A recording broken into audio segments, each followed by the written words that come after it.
This is your WCFW Daily News Roundup for 105.7 CFW in Chippewa Falls and 93.5 The Tap in Eau Claire. For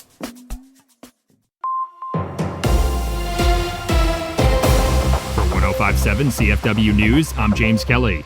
Chippewa Valley business owners and community leaders are preparing for the 32nd annual Chippewa Valley Rally event this month. Each year, Chambers of Commerce officials from Eau Claire, Chippewa Falls, and Menominee organize teams to travel to Madison and meet with state lawmakers. Scott Rogers is the Senior Director of Governmental Affairs for the Eau Claire Area Chamber of Commerce and explained the goal of the annual event.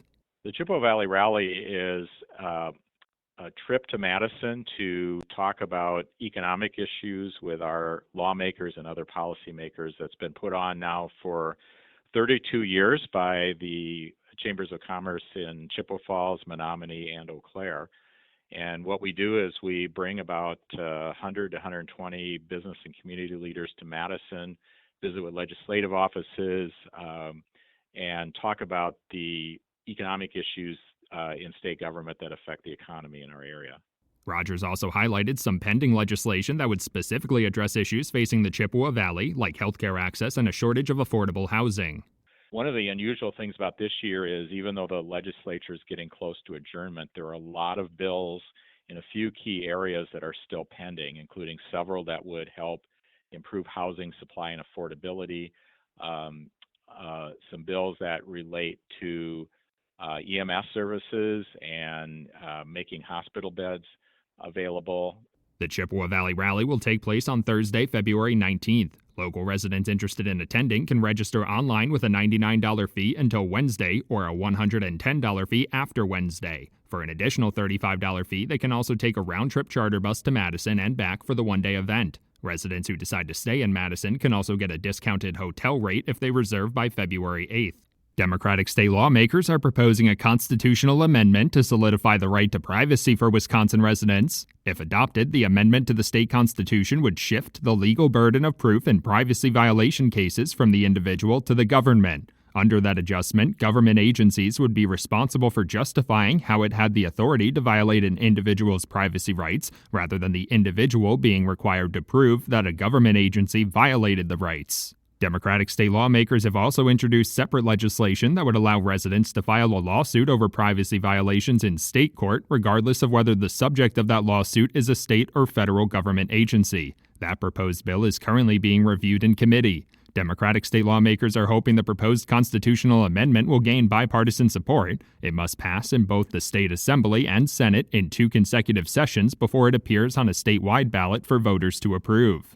A recent report from the American Lung Association found that Wisconsin lawmakers haven't done enough to reduce tobacco usage in the state. According to organization data, tobacco use kills nearly 8,000 Wisconsinites each year, making it the leading cause of preventable death and disease both in the state and across the country. High school students in Wisconsin also use tobacco at a higher rate than the national average. The American Lung Association releases a review on tobacco control each year, in which Wisconsin typically receives mostly failing grades. The review awards letter grades to states based on 5 categories. Wisconsin received F grades in tobacco prevention and cessation funding, access to cessation services, and flavored tobacco products, as well as a D grade for tobacco taxes. The state did receive a B grade in the final category, ensuring smoke-free air. The American Lung Association is calling on state lawmakers to raise Wisconsin's legal age of sale for tobacco products to 21, protect the statewide smoke-free air law, and create tax parity between cigarettes and e-cigarettes.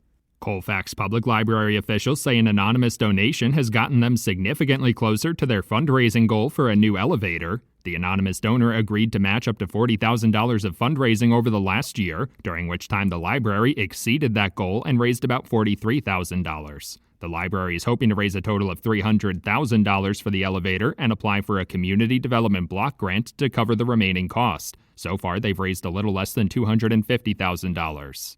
The Chippewa County Board has approved the creation of a new committee aimed at improving emergency medical services in the area. EMS services have been under incredible strain since the closure of HSHS St. Joseph's Hospital nearly 2 years ago, with the next nearest hospital 20 minutes away in Eau Claire. The additional travel time has led to longer response times for ambulances, as well as more wear and tear on equipment. The new committee met for the first time on Thursday and plans to provide the full county board with a report and their recommendations in August. Eau Claire Police Department officials say they responded to a swatting incident at the University of Wisconsin-Eau Claire campus over the weekend. According to law enforcement authorities, the fraudulent emergency call came in at around 10:30 p.m. on Sunday. They responded to Governor's Hall, secured the area, and spoke with the students who had been the victims of the swatting call. Authorities determined that nobody had been hurt and there was no active threat at the campus, but will continue to investigate the incident. The Wisconsin Department of Natural Resources is once again asking the public to help with an ongoing study on the black bear population. The Black Bear Litter and Diet Survey seeks to track the reproduction and overall population of black bears in the state to help inform future policy decisions. Residents can help by reporting any black bear dens they see while out and about to the DNR, especially during this time of year when cubs are being born. If you see a den, you should keep a safe distance, mark your coordinates, and take a picture if possible. For 105.7 CFW News, I'm James Kelly. With Civic Media News, I'm Terry Miller. It's Election Day in Wisconsin, and the big race is for the state Supreme Court. The most recent Marquette poll showed Chris Taylor ahead of Maria Lazar among likely voters, though nearly half were still undecided, and no new polls have come out since then. Across the state, there are about 75 school referendum questions on the ballot. Polls are open until 8 tonight, and voters can still get a voting ID at the DMV if they need one. Find out where to vote and what's on your ballot at myvote.wi.gov. Once again, that's myvote.wi.gov. The future of WU System President Jay Rothman could be decided today. WisPolitics reports the Board of Regents is meeting in private today to consider firing him after Rothman said in emails last week he'd been told to resign or face termination. Rothman, who's been in the job since 2022, said he's still unsure of the reason. The president of the Regent Board says he was given notice and the talks were part of an ongoing performance review. And Wisconsin is moving forward on PFAS cleanup after Governor Tony Evers signed a bipartisan plan unlocking $125 million. That money will help towns and homeowners test and treat water for the so-called forever chemicals. About $80 million goes to community grants, and $35 million will help private well owners fix contamination. Lawmakers on both sides say it's a big step to protect safe, clean drinking water across the state. More news is available at civicmedia.us. Tempers flare in Boston. Hi, I'm Mike Clemens with Sports Baseball. The Brewers came back to win 8-6 over the Red Sox. Bottom of the third, Brewers starter Brandon Woodruff hit batter Wilson Contreras, the brother of William, on the hand. Contreras claimed it's the sixth time Woodruff has hit him with a pitch and that he gets beaned by the Brewers all the time. It's not just a hit by pitch. That's the 24th time that they hit me in my career, 24th. And that's the sixth time they hit me. And they always say, I'm not trying to hit you. That get old. So next time they hit me again, I'm going to take one of them out. And that's a measure. We asked Brandon Woodruff for his response. It's, we've been through that. This is 9 years for me, and it seems like every year. He's trying to play a game, and he's trying to get, his side fired up, which is fine. But once I knew what was going on, I wasn't going to let it affect me on the mound. Game 2 of the series tonight. NBA, the Bucks in Brooklyn to play the Nets. With Sports, I'm Mike Clemens.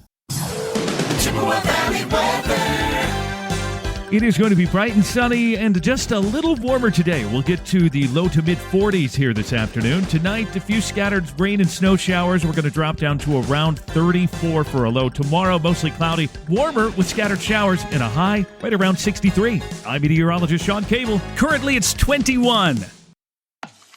That's your WCFW and the TAP Daily News Roundup from Civic Media. Subscribe to this podcast on Spotify, Apple, or wherever you find your podcasts. Find more news at WCFW.FM or thetap.fm.